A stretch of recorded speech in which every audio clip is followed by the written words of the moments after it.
Okay, well, welcome back. It's week 9 and you guys are having a wonderful time in this course, we're sure. You may recall that we were here a few weeks ago talking about skills and later on about building client relationships. But this week, we're here to talk about building a consulting practice or building a career in consulting and what are some possible paths for doing that. So I could start with, Arthur was talking about Kathleen Dannemiller, who's someone that has played a big role in organizational development in this country. And her granddaughter now is in OD consulting, and I think her example is a good one. She got her master's in organizational development at Loyola in Chicago, and her first gig, her first job was with a kind of a medium-sized organizational development firm. Probably had 30 or 40 employees, and she did various kinds of training and some other kinds of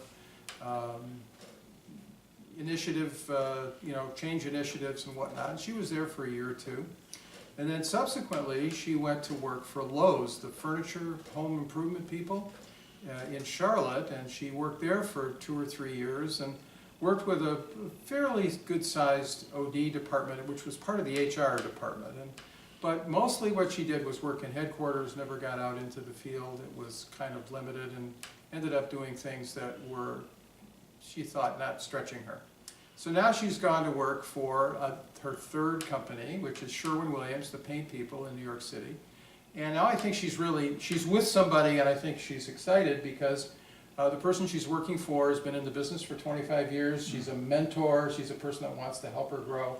So one path you might follow is to find a job either in an organization working for the HROD group, or you could work for a small consulting firm, or you could go to work if you were really ambitious. You could go to work for someplace like Deloitte if you have a high tolerance for travel.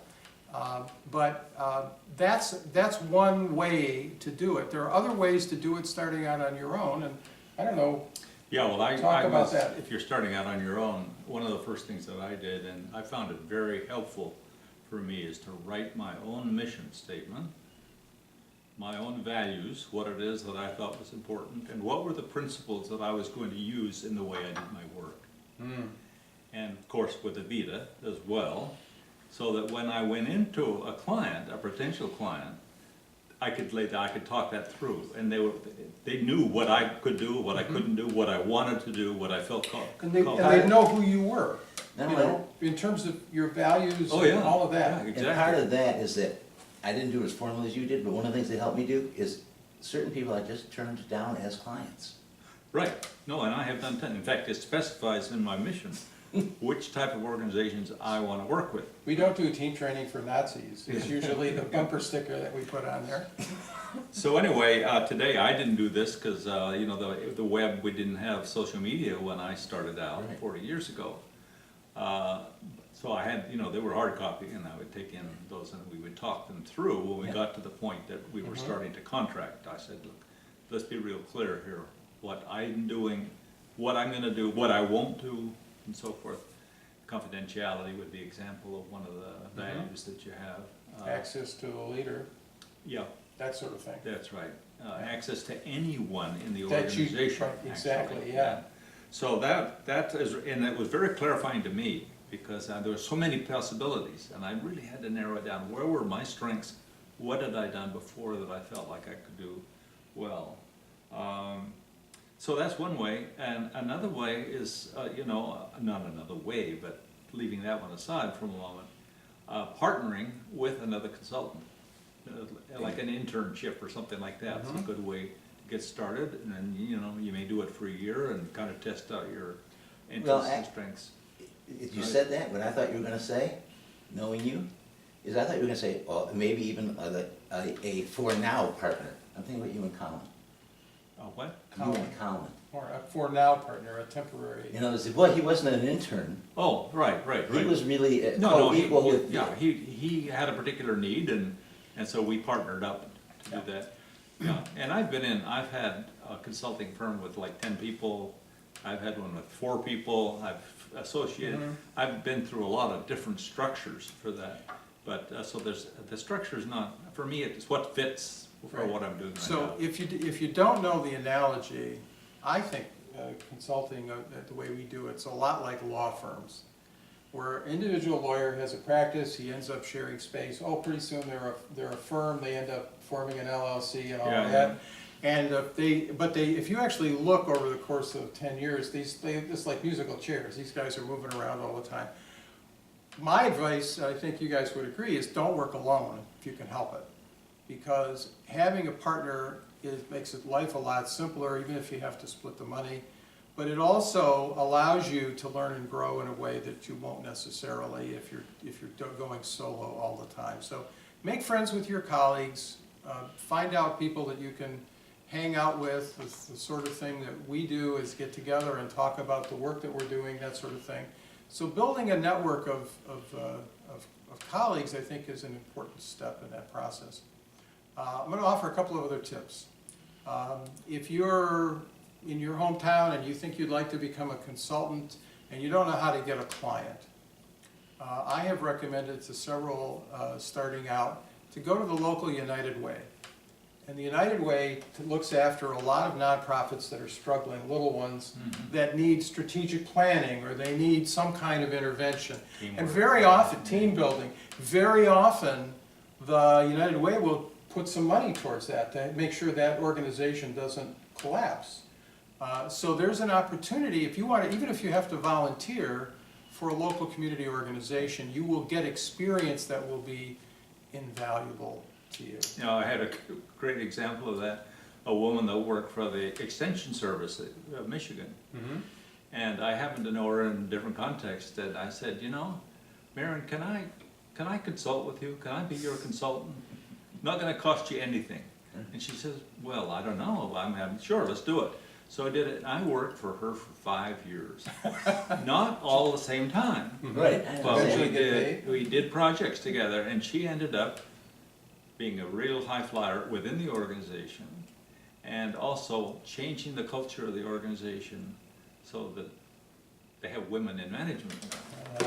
Ah. They didn't at that point.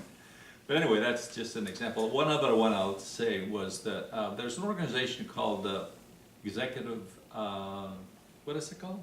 Oh, the Executive Committee. You heard of that? No. Well, it's a group that gets together executives, usually about 12. They meet once a month, they have a facilitator. Oh, They bring I know. in somebody to talk to them. That's locally, but there's a national There's a organization that national organizes one. those people, Yeah. that's what A got friend me. of mine has it for Canada, the whole thing. Gotcha. But anyway, so I connected with them and said, look, I will talk about diagnostics. How do you know what's going on in your organization? They were very interested. So I went and I talked to several of their groups, and I happen to know one of the guys, and he, several of those asked me to come in and help them do the diagnosis Exactly. for them. So that builds a little performance that you can refer people, you know, Right. you can tell people that you've Right. done what you haven't done and so forth. So another thing, in the modern age, you probably need to build yourself a little website. You can do that for cheap. But having something that you've written that's interesting, you get on LinkedIn, do all of those things for sure. But your idea here is that you're continuously learning and sharing what you know. There's an opportunity to be of service. This is, remember Zig Ziglar? Oh, yeah. Sure. Zig's famous sales guy from the 80s, he says, the secret of sales is getting what you want by helping other people get what they want. If you're not looking for what issues are confronting other people and trying to be helpful, without necessarily needing to get something in return right away, then you're missing a good bet. Because eventually people, whether you decide to serve on a nonprofit right. board, or you decide to help out at some community event, or you volunteer something, just get out there and get to know people. And as Kathy Dannemiller would say, well, you know, when opportunity presents itself, say yes, without necessarily computing whether it's going to be paid or unpaid. Because eventually those relationships are going to lead you to business. And some of those relationships will last many, many years. Absolutely. In fact, as I found in my whole career, 40 years, my repeat business with clients that I've had, and probably on one hand Mhm. led to all the work that I did. And sometimes what happens when that gets generated, sometimes some of those relationships don't really generate more work. They just generate stronger friends and other things that balance your life or become colleagues in a different way. So that, And let me, that's true. And the other thing that's really interesting is that sometimes you'll get an assignment around a particular field. In my case, animal welfare. I accidentally got involved in animal welfare about 17 years ago by being asked to be the interim executive director of the Michigan Humane Society.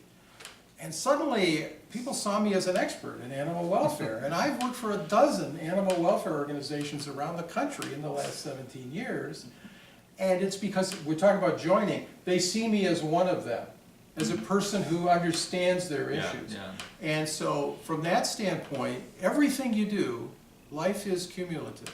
And so, get out there, have experiences, and have a good time. And we're gonna wind this up by wishing everybody the very best in your Oh, consulting career. Last word, Arthur, anything you want to say to these folks? yeah, leading out of some of the things I wanted to say for time reason.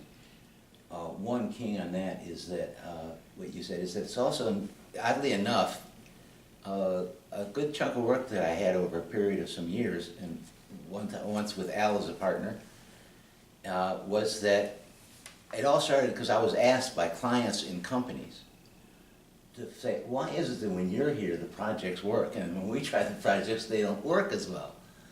And I said, well, it's because there's some part of the consulting work that you don't know. And again, you heard my bias about diagnosis. And so it's about the data and data at the beginning stage. There's other things that you'll need.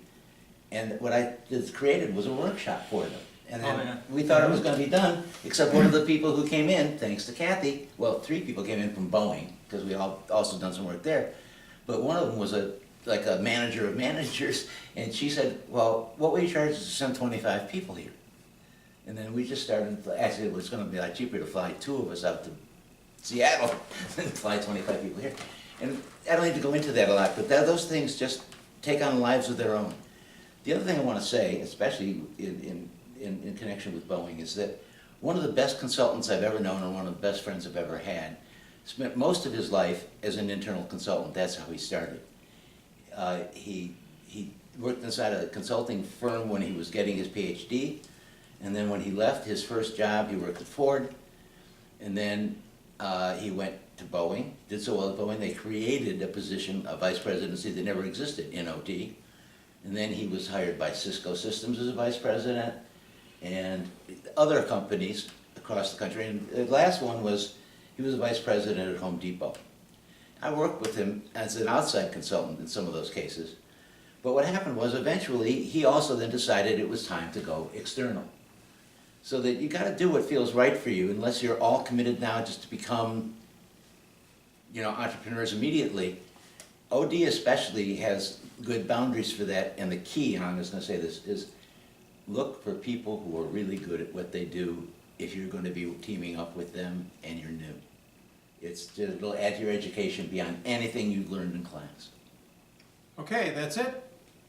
Winding things up. Thank Good you, luck. Bruce. Thank you, Arthur. And thank you, sir. Al Blix signing off.